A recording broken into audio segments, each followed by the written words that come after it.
Take a good long look at the screen. What you're seeing is the end of an era and the start of a revolution. For decades, the recipe for American muscle was simple: a big, heavy iron block, 8 cylinders, and a sound that could wake the dead.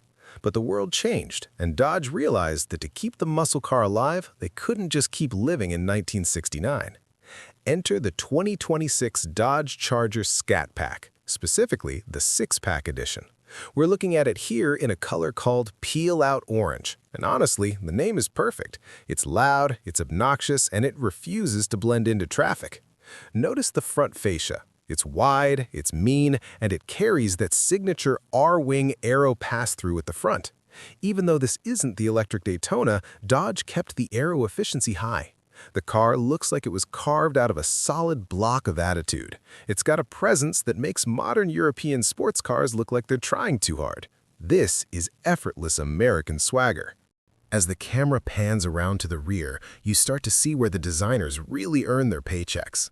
The silhouette is a beautiful throwback to the 1968 Charger, but it's been put through a futurist filter.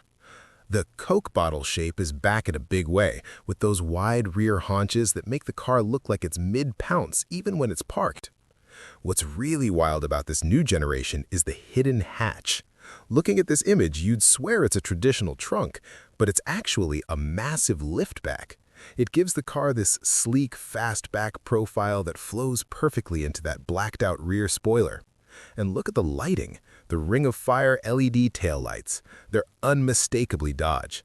In a world where every car is starting to look like a generic jelly bean, the Charger still looks like a weapon.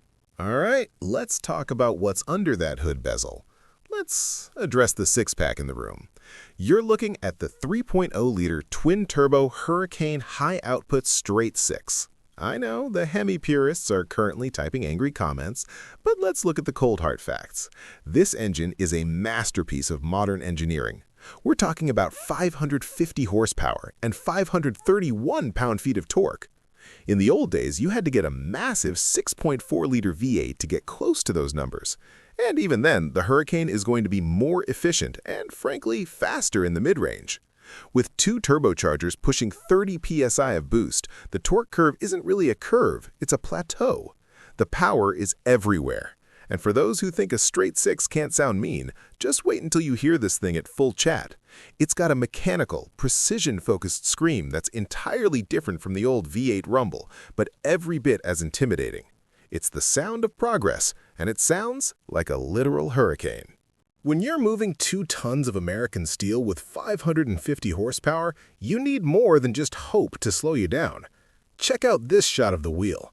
These are 20-inch staggered wheels, and they are wrapped in some seriously sticky rubber to handle the standard all-wheel drive system. But the real stars are those Brembo calipers. Finished in a gorgeous champagne bronze, these 6-piston front stoppers are massive. They are just there for the cool factor, though they definitely provide that. They're there because this car is designed to be tracked. Dodge didn't just build a straight-line hero this time. They built a car that can actually handle a corner.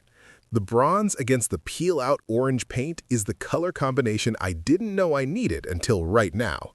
It's sophisticated, but it still feels street. Now, let's climb inside.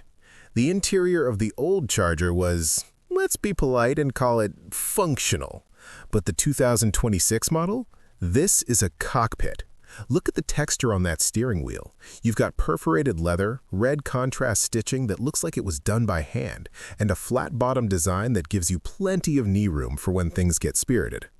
But the most important part of this entire interior is that drive modes button right on the steering wheel. This is the nerve center. With one press, you change the car's entire personality. You can go from auto mode for your morning commute to sport, track, or even drag mode.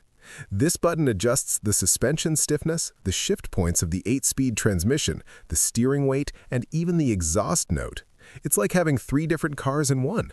It's intuitive, it's fast, and it means you never have to take your eyes off the road to find the fun settings. When the sun goes down, the Charger Scat Pack really shows off its tech-focused soul. Take a look at this attitude adjustment lighting. This isn't just a few dim LEDs under the dash. This is a 64-color ambient light wrap that flows from the doors and across the entire instrument panel. In these images, you can see it glowing in a deep, menacing red. It reflects off the textured door inserts and creates this immersive high-tech Batcave vibe. Combined with a massive 12.3-inch infotainment screen and the 10.25-inch digital cluster, the cabin feels like a command center. It's a place where you actually want to spend time. The seats with those heavy bolsters and red stitching look like they belong in a fighter jet. Everything is angled toward the driver. It's a reminder that while this car has room for four, it was built for the person behind the wheel. Here is the part of the review where we talk about the thing nobody expects from a muscle car: practicality. Muscle cars are usually terrible at being cars. They have tiny trunks, cramped back seats, and zero utility. But look at this shot of the rear. Dodge used a 60/40 folding rear seat design. Because this car is a hatch, when you fold those seats down, you have a cavernous cargo area. We're talking 38.5 cubic feet of space. You could literally go to the hardware store and buy a small ladder in your 550 horsepower Scat Pack. You can fit 4 adults in here without the people in the back feeling like they're in a claustrophobic box. This is the first muscle car that doesn't force you to own a sensible second car. It's a daily driver that just happens to be able to do 11-second quarter miles. One of the most impressive things about this new platform is the drivetrain versatility. Now, I mentioned it's all-wheel drive, which is great for rain, snow, and launching from a stoplight without just spinning your tires into oblivion. But Dodge knows their audience. They've included a clutch-out feature for the front axle. That means with a few taps on that center screen, you can completely disconnect the front wheels. You want to do a massive, smoky burnout? You can. You want to drift it around a closed course? You can. It gives you the safety and grip of AWD when you need it, and the hooliganism of a traditional RWD muscle car when you want it. It's the best of both worlds, and it's a feature that really proves Dodge hasn't lost their mind. So, where does that leave us? The 2026 Dodge Charger Scat Pack Sixpack is a lot of things. It's a tech powerhouse. It's a practical hatchback. It's a twin turbocharged monster. But most importantly, it's a survivor. While other brands are killing off their fun cars or turning them into boring crossovers, Dodge is doubling down. They're saying that the muscle car isn't a specific engine, it's a feeling. It's the feeling of looking at your car in the driveway and smiling because it looks like a rebel. It's the feeling of hitting the drive modes button and hearing those turbos spool up. The V8 might be a legend of the past, but the Hurricane is the hero of the future. It's faster, smarter, and more capable than anything that came before it. If this is what the future of American muscle looks like, then I think we're going to be just fine. Actually, we're going to be more than fine. We're going to be fast. Thanks for coming along on this visual tour of the new king of the streets. The 2026 Dodge Charger Scat Pack is here, and it's ready to stir up some trouble.